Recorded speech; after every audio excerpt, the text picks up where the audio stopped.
സ്നേഹമുള്ളവരെ, ഇതാണ് ഇന്നലെ വീഡിയോയിൽ പരാമർശിച്ച സ്ഥലം. ഇതാണ് ദേശീയപാതയുടെ സർവീസ് റോഡ്. ഇതാണ് ഈ സർവീസ് റോഡിലാണ് പത്തോടിക്ക് പോകുന്ന റോഡ്.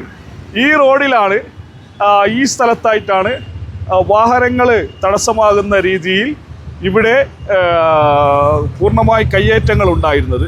എത്ര സുഖമായിട്ടാണ് വാഹനങ്ങൾ ഇപ്പോൾ കടന്നു വരുന്നത് എന്ന് നമുക്ക് കാണാൻ സാധിക്കും. ആളുകളൊക്കെ സന്തോഷത്തിലാണ്. ഇതൊരു സ്ഥലം ജനങ്ങൾക്ക് സൗകര്യപൂർവ്വം നടന്നു പോകാനും വാഹനങ്ങൾ ബ്ലോക്കില്ലാതെ പോകാനും ഒക്കെ പറ്റുന്ന സ്ഥലം.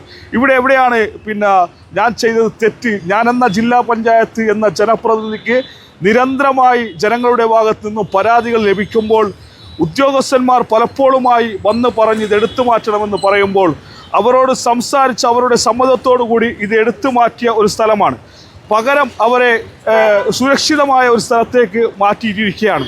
ആ സ്ഥലം ഇന്നലെ തന്നെ അദ്ദേഹത്തിൻ്റെ വീഡിയോയിൽ കാണിക്കുന്നു. അവർ വീട്ടിലിരിക്കുന്നവരല്ല, അവർ വീണ്ടും പൊതുസ്ഥലം കയ്യേറി മറ്റൊരിടത്ത് അവർ കച്ചവടം, പൊതുസ്ഥലത്ത് തന്നെ അവർ മറ്റൊരു സ്ഥലത്ത് കച്ചവടം ചെയ്യുന്നത് നമുക്ക് കാണാൻ സാധിക്കും. എത്ര ക്ലിയർ ആയിട്ടാണ്. ഇപ്പോൾ ഇദ്ദേഹം ഇവിടെ മാർക്കറ്റിൽ മീൻ വിറ്റുകൊണ്ടായിരുന്ന ആളാണ്. ഇപ്പോൾ ഈ ഒരു ഹൈവേയുടെ പ്രശ്നങ്ങളൊക്കെ വന്നപ്പോൾ പൊതുസ്ഥലത്ത് തന്നെയാണ് ഇദ്ദേഹം മാർക്കറ്റിൽ വിൽക്കുന്നത്. ഇദ്ദേഹം നിങ്ങൾക്ക് ഉപ്പള ടൗണിൽ വന്നാൽ കാണാം.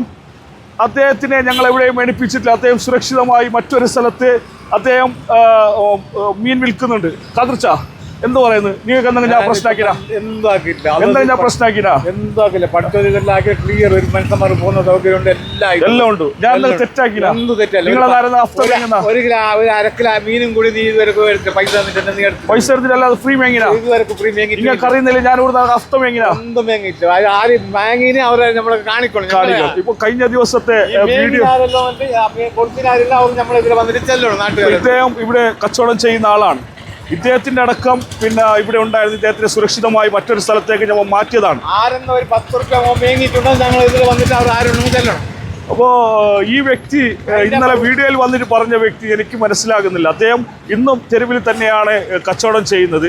ഈ റോഡ് വ്യാപകമായ ബ്ലോക്കും സർവീസ് റോഡ് അടക്കം ബ്ലോക്ക് ഉണ്ടാകുമ്പോൾ ഒരു നാട്ടിനോട് പ്രതിബദ്ധതയുള്ള ഒരു ജനപ്രതിനിധി എന്ന നിലയിൽ നാട്ടുകാർക്കൊരു പ്രശ്നമുണ്ടാകുമ്പോൾ അതിനെ ക്ലിയറാക്കി വിട്ടു എന്ന് മാത്രമാണ് ചെയ്തിട്ടുള്ളത്. പ്രിയമുള്ളവരെ, എനിക്കെതിരെ ഉയർന്നിട്ടുള്ള ആരോപണം അത് തെളിയിക്കേ പറ്റൂ. അത് അവർക്കെതിരെ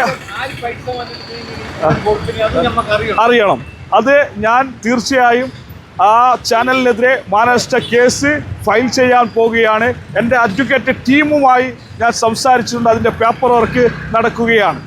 ഇതാണ് ഇതിൻ്റെ യാഥാർത്ഥ്യം. ഇവിടെയുള്ള ആളുകൾ ഇതിൻ്റെ സത്യം പറയുന്നുണ്ട്. ഒരു തിരഞ്ഞെടുപ്പിലെ 4 വോട്ടിന് വേണ്ടിയിട്ടാണ് ഇപ്പോൾ ഈ ഒരു നാടകം നടക്കുന്നതെന്ന് ഇവിടുത്തെ പൊതുസമൂഹത്തിനറിയാം, ഇവിടുത്തെ ആളുകൾക്കറിയാം. വോട്ട് അത് ഇങ്ങനെ ആളുകളെ തേജോവധം ചെയ്തുകൊണ്ട് അവരെ എന്താ പറയുക, സമൂഹത്തിൻ്റെ ഇടയിൽ മോശമായി ചിത്രീകരിക്കാൻ വേണ്ടിയല്ല വോട്ട് വാങ്ങേണ്ടത്, രാഷ്ട്രീയം പറഞ്ഞിട്ടാണ് വോട്ട് വാങ്ങേണ്ടതെന്ന് കൂടി പറയുന്നു. ഇവിടെ സത്യം ജയിക്കും എന്നതിൽ യാതൊരു സംശയവും വേണ്ട.